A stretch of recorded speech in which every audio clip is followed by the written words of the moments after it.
Hello दोस्तों, Covid 19 pandemic ने जिस तरीके से पूरी दुनिया पे कहर मचा रखा था, अभी हमसे दूर हो ही रहा था और हम अपनी नॉर्मल लाइफ की तरफ वापस लौट ही रहे थे। लेकिन उसका एक वेरिएंट ने पूरी दुनिया में फिर से तहलका मचा दिया है और पूरी दुनिया को परेशान करना शुरू कर दिया है।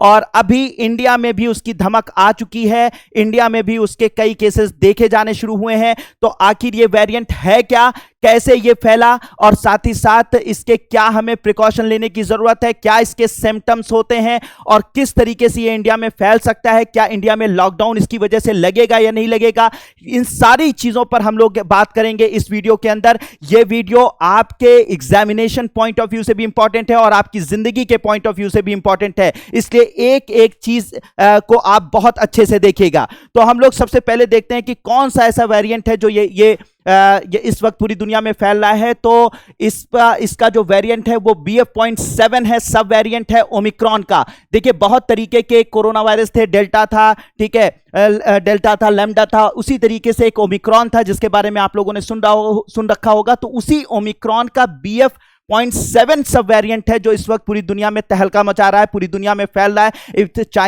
चाइना है और साथ ही साथ US है, हांगकांग है, साउथ कोरिया है, जापान है, ब्राजील है, इन सब जगहों पर यह बहुत बुरी तरीके से फैल रहा है। और साथ ही साथ इंडिया में भी 4 केसेस देखे गए हैं, 2 केसेस गुजरात में अभी तक देखे गए हैं और 2 केसेस जो है वो ओडिशा में देखे गए हैं अभी तक, ठीक है। और आगे ये कितने देखे जाएंगे ये वक्त की बात है, लेकिन अभी ये बहुत तेजी से स्प्रेड कर रहा है।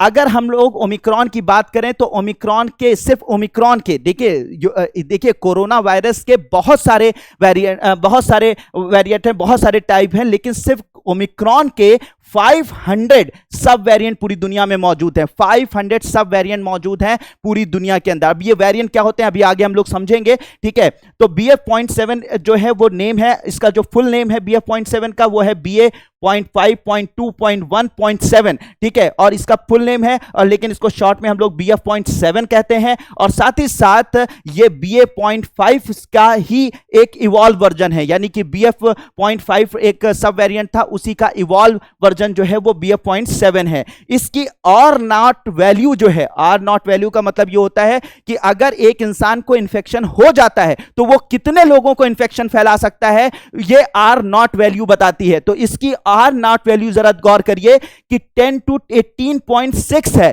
यानी अगर एक इंसान को इंफेक्शन होता है इसका, तो वो कम से कम 10 से 18 लोगों को इस इंफेक्शन को फैला सकता है। इसलिए इसके फैलने का खतरा बहुत बहुत और बहुत ज्यादा हो चुका है। इसी वजह से पूरी दुनिया में इसके लिए बहुत ज्यादा कंसर्न है, बहुत ज्यादा लोग जो है चिंतित हैं इसके लिए, ठीक है। तो 10 से 18.6 लोगों को यह फैला सकता है। यह माना जाता है कि अगर इसी तरीके से ये फैलता रहा तो चाइना में अगले 3 महीने के अंदर पूरी चाइना की जो 60% पॉपुलेशन है वो इससे इन्फेक्ट हो जाएगी। और अगर खुदा ना खास्ता अगर इंडिया में फैला तो इंडिया का क्या हाल होगा ये हम अभी सोच भी नहीं सकते हैं। और हम यही दुआ कर सकते हैं कि इंडिया में ना फैले, उसके लिए हमें बहुत सारे प्रिकॉशन लेने की जरूरत होगी, बहुत सारी चीजें करने की जरूरत होगी, उसे हम आगे देखते हैं, ठीक है। अब बात आती है, पूरी दुनिया के लिए कंसर्न है, WHO भी बहुत ज्यादा चिंतित हो चुका है इस चीज के लिए। अच्छा, इसके फैलने के दूसरा एक कारण है, एक तो इसकी R नॉट वैल्यू बहुत ज्यादा है, इसके अलावा इसका दूसरा ये क्यों बहुत तेजी से फैल रहा है, तो उसका एक बहुत बड़ा कारण यह है कि इसका शॉर्टर इंक्यूबेशन पीरियड है। इंक्यूबेशन पीरियड का मतलब होता है कि कोई इंसान है और उस इंसान को जब इन्फेक्शन होता है तो इन्फेक्शन होने के बाद उसकी बॉडी में जो सिम्टम्स दिखाई पड़ते हैं, ठीक है, खांसी, जुकाम, बुखार, जो भी सिम्टम होते हैं, तो इसके इन्फेक्शन होने से सिम्टम्स आने के बीच की का जो ये टाइम पीरियड होता है इसे इंक्यूबेशन पीरियड बोलते हैं। अब ये इंक्यूबेशन पीरियड क्योंकि इसके अंदर शॉर्ट है, छोटा है, इसका मतलब ये आज अगर इन्फेक्ट हुआ तो कुछ दिन में, 2-3 दिन में हो सकता है इसके अंदर सिम्टम आना शुरू हो जाए, और जब इसके अंदर सिम्टम आएंगे, इसके अंदर खांसी आएगी, जुकाम आएगा, बुखार आएगा, तो ये बहुत तेजी से लोगों को स्प्रेड करेगा, ठीक है, स्प्रेड करेगा। तो इसका मतलब यह है इसका इंक्यूबेशन पीरियद बहुत ही ज्यादा शॉर्ट टाइम का है। इसका मतलब ये पर्सन जो है बहुत तेजी से इस वायरस को लोगों तक फैलाएगा, इसलिए भी इसके फैलने के चांसेस बहुत बहुत बहुत ज्यादा है, ठीक है, बहुत ज्यादा है। इसके बारे में अगर और बात करें कि ये, हाँ, एक ये क्वेश्चन आता है कि सर ये जो न्यू वेरिएंट होते हैं तैयार कैसे होते हैं, इसे समझा दीजिए। बहुत ही आसान भाषा में, बहुत ही सिंपल भाषा में मैं आपको समझाने की कोशिश करता हूं कि आखिर इसके नए वेरिएंट्स कैसे तैयार होते हैं। होता यह है कि कोई भी वायरस है उसका जो जेनेटिक मटेरियल होता है, जेनेटिक मटेरियल या तो डीएनए होता है या तो आरएनए होता है।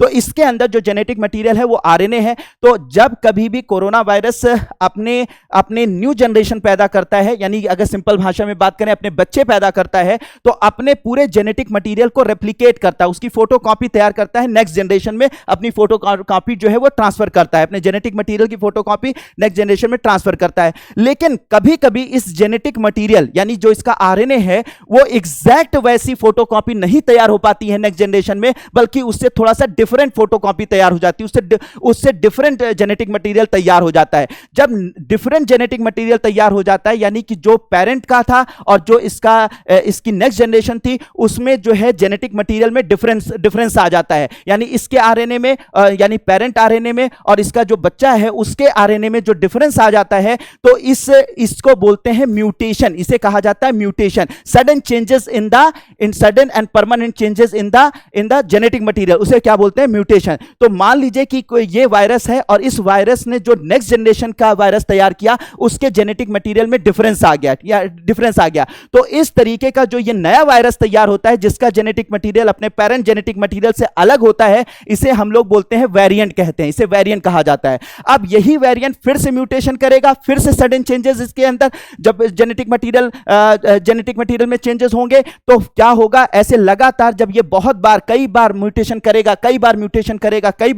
करेगा और फिर इस तरीके से म्यूटेशन करते जब एक परमानेंट एक ऐसा वेरिएंट तैयार हो जाता है जिसके सिम्टम जिसका व्यवहार जिसका कह सकते हैं बिहेवियर अपने पेरेंट वायरस से बिल्कुल डिफरेंट हो चुका होता है, तो उसे हम लोग न्यू स्ट्रेन कहते हैं। उसे क्या कहा जाता है, न्यू स्ट्रेन कहा जाता है। तो सबसे पहले एक वायरस ने अपनी फोटोकॉपी तैयार करता है, नॉर्मली फोटोकॉपी तैयार करता है, लेकिन कभी कभी ये फोटोकॉपी जेनेटिक मटेरियल की नहीं तैयार हो पाती है, जिससे उसके आरएनए में चेंजेस आ जाते हैं, और जब आरएनए में चेंजेस आ जाते हैं तो इस तरीके से जो नया वायरस तैयार होता है उसे वेरिएंट कहते हैं। और यही वायरस जब लगातार जेनेटिक मटेरियल में चेंजेस करता रहता है और उसका जो बिहेवियर है वो अपने पेरेंट वायरस से बिल्कुल अलग हो चुका रहता है, तो उसे हम लोग क्या बोलते हैं, न्यू स्ट्रेन कहते हैं। तो वेरिएंट और स्ट्रेन ये दोनों थोड़ा सा डिफरेंस होता है, लेकिन दोनों के जेनेटिक मटेरियल अपने पेरेंट से अलग होते हैं, पेरेंट वायरस से अलग होते हैं। ठीक है, तो एक स्ट्रेन जो है एक वेरिएंट हो सकता है, all strains are variant but not all variants are strains. ठीक है, सीधी सी बात है। तो इसका मतलब इसी तरीके से जब ये म्यूटेशन होता है आपके उसमें वायरस के आरएनए में जो है लगातार चेंजेस होते रहते हैं, तो डिफरेंट न्यू टाइप के स्ट्रेन्स तैयार होते हैं, और ये जो है वो पॉपुलेशन में फैलकर लोगों की जान लेते हैं, लोगों को अलग अलग तरीके से इन्फेक्ट करते हैं, और उनको समझना भी आसान काम नहीं होता है। इसी वजह से ये कंसर्न होते हैं और इसी वजह से ये बहुत ज्यादा प्रॉब्लमैटिक होते हैं। अब अगर हम लोग आगे बात करें कि सर इसके सिम्टम्स क्या हैं, ओमिक्रॉन BF.7 के सिम्टम्स क्या हैं, तो इसके सिम्टम्स जैसे पहले के सिम्टम्स थे, पहले के जो कोरोना वायरस था उसका सिम्टम थे उसी तरीके के हैं। सोर थ्रोट होता है, ठीक है, गले में खराश होती है, गले में एक तरीके से खराश होगी, इन्फेक्शन होगा, फीवर आएगा, इसके अलावा जो है रनी नोज होंगी, इसके अलावा कफ आएगा। इसके अलावा इस वेरिएंट में कुछ नए सिम्टम जो देखे जा रहे हैं उसे आपको समझना होगा। इसमें स्टमक रिलेटेड इश्यूज देखे जा रहे हैं। स्टमक रिलेटेड इश्यूज का मतलब यह है कि आपके पेट में दर्द होगा, इसके अलावा डायरिया हो जाएगा यानी कि दस्त होगी, इसके अलावा वॉमिटिंग जैसे सिम्टम्स भी देखे जा रहे हैं। ठीक है, ये जो सिम्टम्स के साथ साथ यहां एक बात जरूर है कि अभी ये बात राहत देने वाली है कि अभी ये बहुत डेडली नहीं माना जाए। स्प्रेड बहुत तेजी से हो रहा है लेकिन इतना डेडली अभी से नहीं माना जा रहा है। लेकिन जो लो इम्यूनिटी के लोग हैं वो खतरे में ज्यादा हैं। लो इम्यूनिटी के लोग मतलब जिनको जो डायबिटीज के पेशेंट हैं, जो किडनी के फेल्योर के केसेस से रिलेट कर रहे हैं, मतलब उसको किडनी फेल्योर उनका हो चुका है, या कैंसर के पेशेंट हैं, या बच्चे हैं, या तो बूढ़े हैं, तो ये जिनकी लो इम्यूनिटी होती है वो इससे ज्यादा इन्फेक्टेड देखे गए हैं। यह चीज चाइना में देखी जा रही है कि जिनकी इम्यूनिटी कमजोर है उनमें यह इंफेक्शन बहुत तेजी से फैल रहा है। तो हमें ध्यान देने की जरूरत है इस पर। आप प्रिकॉशन क्या कर सकते हैं कि देखिए भाई, न्यू ईयर आ रहा है, सेलिब्रेशंस होंगे, ठीक है, क्रिसमस आ रहा है, सेलिब्रेशन होंगे, हमें थोड़ा सा जो गैदरिंग है उससे, पब्लिक गैदरिंग से बचना है। इसके अलावा कोविड अप्रोप्रिएट बिहेवियर रखना है, मास्क पहनना है, सोशल डिस्टेंसिंग का फॉलो करना है, हैंड सैनिटाइजेशन करते रहना है, और इसके अलावा जो है अपनी इम्यूनिटी को बूस्ट करना है। अच्छा खाना खाना है, अच्छा पीना है,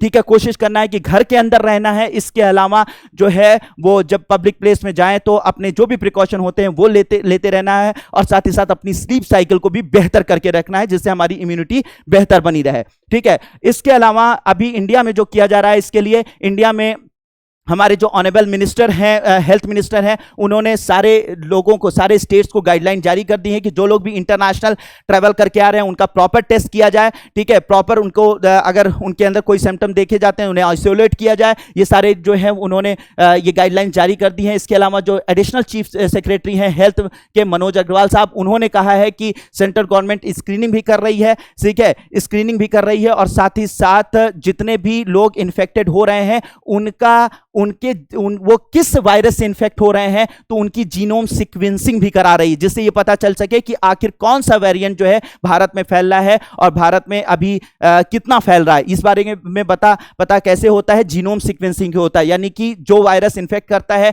जिन वायरस इन्फेक्ट करता है उसके आरएनए को समझा जाता है कि आखिर ये कौन सा आरएनए है, किस वेरिएंट का आरएनए है, तो उसको समझकर इस बात का पता लगाया जाता है कि कौन सा वायरस स्ट्रेन यहां पर इंडिया में फैल रहा है, ठीक है। तो ये सारी चीजें की गाइडलाइन जारी कर दी गई है। तो इस तरीके से ये सारी गाइडलाइन भी जारी की जा रही हैं। हो सकता है अगर मतलब हो सकता है इससे स्ट्रिक्ट जो गाइडलाइंस हैं उनको भी फॉलो किया जाए, हो सकता है लॉकडाउन की भी जरूरत पड़े, लेकिन मुझे लगता है कि लॉकडाउन इसका एक तरीके से सोल्यूशन नहीं हो सकता है। अगर हम लोग अप्रोप्रिएट बिहेवियर करें, अच्छे से बिहेव करें, ठीक है, सोशल डिस्टेंसिंग करें, तो ये सारे की जरूरत, हमें लॉकडाउन की जरूरत नहीं होगी।